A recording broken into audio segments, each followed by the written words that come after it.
देख सकते हैं यहाँ पे प्रशांत किशोर जी बिना किसी इंस्ट्रक्शन के चल रहे हैं। यहाँ पे देखिए सभी से हाथ मिला रहे हैं, देख सकते हैं, और जय बिहार के नारे प्रशांत किशोर जी। भाई इतना बढ़िया बढ़िया ये आदमी बतिया रहा है, अपने लिए क्या चाहता है? कुछ आदमी को लग रहा है कि हम यहाँ आए हैं मुख्यमंत्री बनने। आप हमको न जानते हैं, हम इतना छोटा सपना लेकर पैदा नहीं हुए हैं।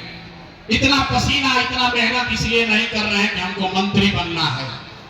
अरे भाई ये पसीना इसलिए बहा रहे हैं कि ये सपना लेकर आए हैं कि अपने जीवन काल में एक ऐसा भी दिन देखें जब हरियाणा पंजाब से गुजरात महाराष्ट्र से लोग बिहार में सीतामढ़ी मधुबनी दरभंगा में नौकरी मजदूरी करने आए, तब मानेंगे कि बिहार होना चाहिए। तो तनी दम लगाकर बोलिए जय बिहार, जय बिहार। तो हम आपसे वोट मांगे नहीं, पैसा चंदा लेते नहीं हैं, लेकिन मांगने आए हैं आपका आशीर्वाद।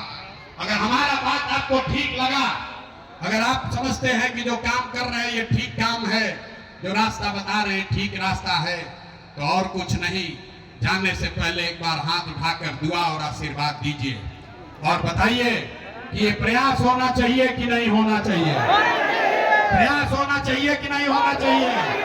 बिहार में बदलाव होना चाहिए कि नहीं होना चाहिए? ये दुष्टों का भ्रष्टाचारियों का राज हटना चाहिए कि नहीं हटना चाहिए? अरे जोर से बोलो, भ्रष्टाचारियों का राज हटना चाहिए कि नहीं होना चाहिए? जनता का राज बनना चाहिए कि नहीं बनना चाहिए? जन सुराज लाना चाहिए कि नहीं लाना चाहिए? लाना चाहिए। अब 4 महीना धीरज रखिए, आपका जीवन बदलने वाला है।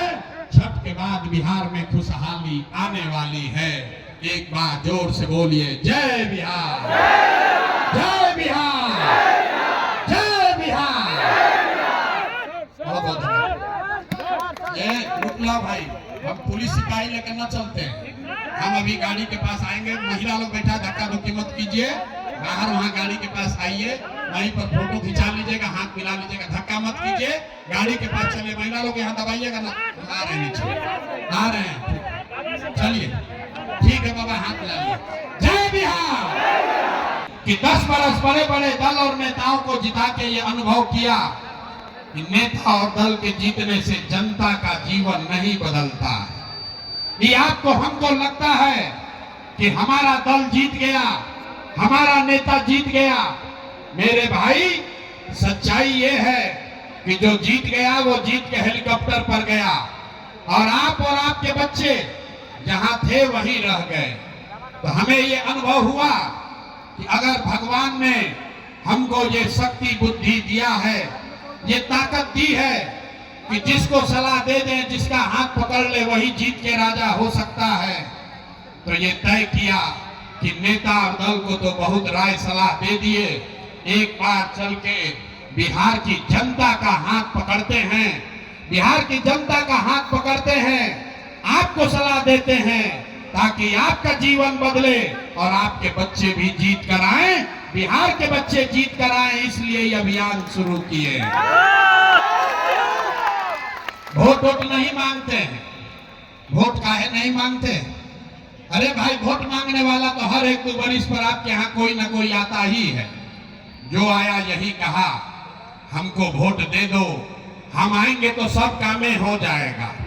यही सुन सुन के आप जीवन भर से वोट दिए जा रहे हैं। पहले 40-45 बरस तक हम लोगों ने मिलकर कांग्रेस को जिताया, फिर 15 बरस गरीब के बेटा लालू जी को राजा बनाए। अभी 20 बरिस से नीतीश बाबू कुर्सी पर बैठे हैं। दिल्ली में हमने आपने मोदी को जिताकर देख लिया, आपका आपके बच्चों का बिहार के बच्चों का जीवन नहीं सुधरा। तब आए हैं प्रशांत किशोर, आप हमारा बात सुनिएगा, हम पर भरोसा करके हमको वोट दीजिएगा। तो इसका क्या गारंटी है कि जीतने के बाद हम आपके साथ, रीगा के लोगों के साथ धोखा नहीं करेंगे? अरे भाई वोट से पहले तो सब आदमी अच्छे बात करता है, वोट के बाद आपके साथ धोखा होता है। इसीलिए हम वोट मांगते ही नहीं हैं। अभी बस 15 मिनट में आपको एक रास्ता बताएंगे, गरीबी से निकलने का रास्ता। अगर आप उसको सीख लीजिए तो फिर जिसको मन है उसको वोट दीजिए, जिसको मन है उसको वोट दीजिए। लेकिन जो रास्ता अभी सिखाएंगे वैसे वोट दीजिएगा तो और कुछ हो या न हो, सीतामढ़ी में, रीगा में आपके बच्चों के लिए बढ़िया पढ़ाई और रोजगार का जुगाड़ निश्चित तौर पर हो जाएगा। और अगर न हो तो मुखिया, विधायक, सांसद का नहीं, नेताजी का नहीं, अपने भाई, अपना बेटा प्रशांत किशोर का गला पकड़िएगा। अभी 15 मिनट में आपको वो रास्ता दिखेगा। इसी गर्मी में 50 लाख से ज्यादा बिहार के बच्चे, आपका घर का सवांग, आपका बेटा किसी फैक्ट्री में, खेत में अपना हड्डी गला रहा है। तो गर्मी बर्दाश्त कीजिए, 15 मिनट में गरीबी से निकलने का रास्ता सीख कर जाइए। आपको खाली एक काम करना है। हम 3 सवाल करेंगे, आपको खाली हाँ या ना कह के जवाब देना है। जवाब देते समय सबको हाथ उठाकर बोलना है। हाथ क्यों उठाना है? क्योंकि हाथे में सब खेला है, हथवे में दम है। जिसका इस हाथ से बटन दबाइएगा वही राजा बनेगा। तो जो जवाब देगा वो हाथ उठाकर बोलेगा। जवाब सबको देना है। सारे लोग जरा सोच के बताइए, आपके गांव पंचायत में, रीगा में, सीतामढ़ी में और कुछ हो या न हो, आपके लिए, आपके बच्चों के लिए बढ़िया पढ़ाई और रोजगार का व्यवस्था होना चाहिए कि नहीं होना चाहिए? होना चाहिए कि नहीं होना चाहिए? होना चाहिए। अरे भाई, रीगा का जनता कितना समझदार है। आप चाहे पढ़े लिखे हैं या अनपढ़, हिंदू हैं या मुसलमान, अगड़े हैं या पिछड़े, अमीर हैं या गरीब, महिला है या पुरुष, युवा है या बुजुर्ग, सबने कहा कि न भैया पढ़ाई या रोजगार तो होना ही चाहिए। किसी प्रशांत किशोर का जरूरत नहीं है। आपको मालूम है, अगर आपके बच्चे के लिए, आपके लिए बढ़िया पढ़ाई रोजगार का व्यवस्था हो जाए तो कोई मुखिया बने, कोई विधायक बने, लालू बने, नीतीश बने, मोदी बने कि प्रशांत किशोर बने, अगर आपके बच्चे के लिए पढ़ाई रोजगार हो जाए तो आपका जीवन सुधर जाएगा। ये बात आपको पहले से पता है। लोग मुड़ी हिला रहे हैं। अब देखिए आपके दुर्दशा का कारण। सारे लोग एक बार अपने अपने बच्चों का चेहरा याद कर लीजिए। सब लोग अपने अपने बच्चों का चेहरा याद कीजिए और अपने बच्चों के नाम पर एक बार ईमानदारी से बताइए, आप में से किसने जीवन में एक बार भी अपने बच्चों के पढ़ाई रोजगार के लिए वोट दिया है? देखिए, चुप, कैसन जादू दिखाता। अभी कितना जोर से बोले हैं, हे भैया पढ़ाई या रोजगार होना चाहिए। अभी माइक दे दें, आदमी आधा आधा घंटा भाषण देगा। कोई मुखिया को गाली देगा, कोई लालू को, कोई मोदी को, कोई नीतीश को। अरे भाई, आपने तो अपने बच्चों के पढ़ाई रोजगार के लिए आज तक वोटे नहीं दिया, तो दूसरे को दोष क्यों देते हो? अब कोई खड़ा होके कहेगा ये भैया आज तक तो कोई पढ़ाई रोजगार के लिए वोट मांगने आया ही नहीं, इसका क्या गारंटी है कि अगर पढ़ाई रोजगार के लिए वोट देंगे तो मिलेगा? किस दूसरा संकल्प, जिसका उम्र 60 वर्ष से ज्यादा हो गया उसको नीतीश कुमार अभी 400 रुपया का भीख दे रहा है पेंशन के नाम पर।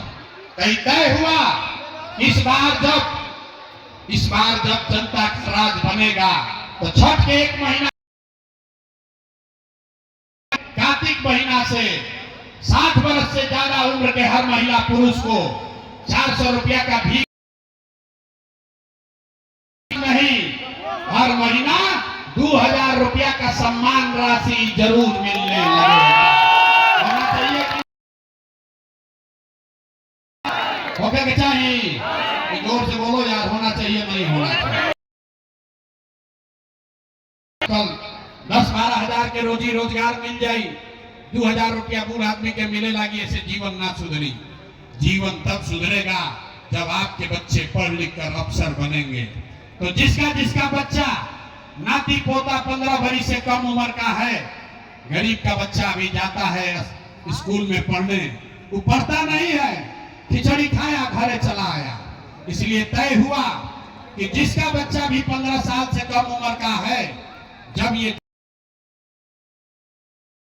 सुविधा होगी, जब तक सरकारी स्कूल न सुधरे, आप अपने बच्चे को प्राइवेट अंग्रेजी स्कूल में भेजिए। स्कूल भेजने का खर्चा सरकार की ओर से भरा जाएगा।